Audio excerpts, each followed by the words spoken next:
Hai gengs, baik lagi nih sama Mirip Info. Dalam sehari, kita melakukan 24 jam untuk beraktivitas beberapa kegiatan. Seperti tidur, bersekolah, bekerja, dan lain-lain. Sampai akhirnya kembali tidur lagi. Waktu memang sangat penting bagi manusia. Sampai-sampai ada pepatah mengatakan waktu adalah uang.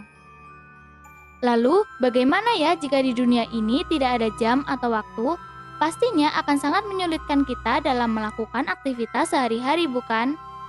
Sebelum kita lanjut, jangan lupa subscribe dan tekan lonceng notifikasinya, agar kamu tidak ketinggalan video-video edukasi dan ilmu pengetahuan sehari-hari. Fungsi dari jam adalah untuk mengingatkan kita sudah berapa lama waktu yang kita habiskan untuk beberapa kegiatan. Seperti yang kita tahu, jam adalah alat untuk mengukur waktu atau mengingat waktu yang terdiri dari jam, detik, dan menit. Alat penunjuk waktu atau jam yang kita ketahui ternyata ada beberapa jenis loh gengs. Ada berbentuk digital dengan angka, dan ada yang analog. Pada zaman dahulu, sebelum alat penunjuk waktu ditemukan, manusia menggunakan bayangan matahari sebagai alat penunjuk waktu untuk mengetahui siang dan malam. Lalu bagaimana ya satu hari ada 24 jam dan dalam 1 menit ada 60 detik? Pada sekitar tahun 1500 sebelum Masehi, orang-orang Mesir kuno mengembangkan sebuah program jam matahari yang berbentuk seperti huruf T yang diletakkan di atas tanah untuk membagi waktu antara matahari terbit dan tenggelam ke dalam 12 bagian. Ahli sejarah berpendapat orang Mesir kuno menggunakan program bilangan berbasis 12.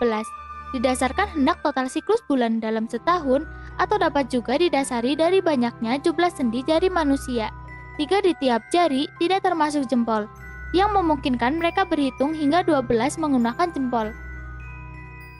Dengan membagi siang dan malam menjadi masing-masing 12 jam, maka konsep 24 jam diperkenalkan. Namun, panjang siang hari dan panjang malam tidaklah sama, tergantung musimnya. Contoh sejak musim panas, siang hari lebih panjang dibandingkan malam. Oleh sebab itu, pembagian jam dalam satu hari pun berubah-ubah berdasarkan musimnya. Sistem waktu ini disebut dengan sistem waktu musiman.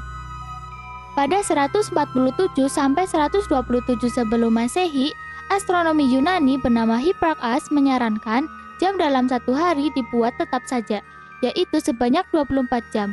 Namun program tersebut baru diterima secara luas pada era ke-14 di Eropa saat ditemukan jam mekanik. Pada 276 sampai 194 sebelum Masehi, seorang astronomi Yunani lainnya membagi sebuah lingkaran sebagai 60 bagian untuk membuat sistem geografis latitude. Teknik ini didasarkan atas sistem berbasis 60 yang digunakan oleh orang-orang Babilonia yang berdiam di Mesopotamia, yang jika ditilik lebih jauh diturunkan dari sistem yang dimanfaatkan oleh peradaban Sumeria sekitar 2000 sebelum Masehi.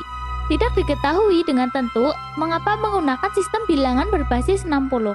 Namun satu dugaan mengatakan angka 60 adalah angka terkecil yang dapat dibagi habis oleh 10, 12, 15, 20, dan 30. Di suatu era, kemudian Hipparchus memperkenalkan sistem garis bujur 360 derajat, dan pada sekitar 130 Masehi, Claudius Ptolemy membagi setiap derajat menjadi 60 bagian. Pihak pertama disebut dengan partes minute primae yang artinya menit pertama. Aspek yang kedua disebut partes minute second atau menit kedua, dan seterusnya. Walaupun ada 60 bagian yang digunakan hanyalah 2 pihak yang awal saja, di mana pihak yang pertama sebagai menit dan aspek yang kedua sebagai detik. Sedangkan sisa 58 pihak yang lainnya membentuk satuan waktu yang lebih kecil daripada detik. Terima kasih telah menyimak video Mirip Info. Update terus pengetahuanmu dengan simak video-video lainnya. Sampai jumpa.